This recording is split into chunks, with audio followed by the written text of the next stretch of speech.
על הים, הייתי מודאגת שיגנבו לי את הדברים שאני משאירה על החוף, את הפלאפון, את הארנק, אפילו את המפתחות.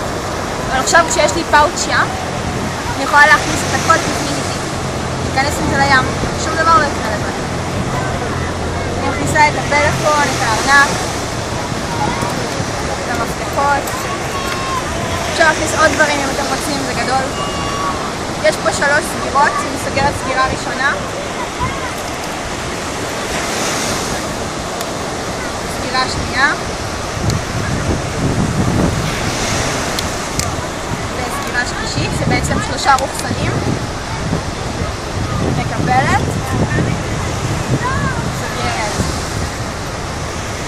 סקוץ'.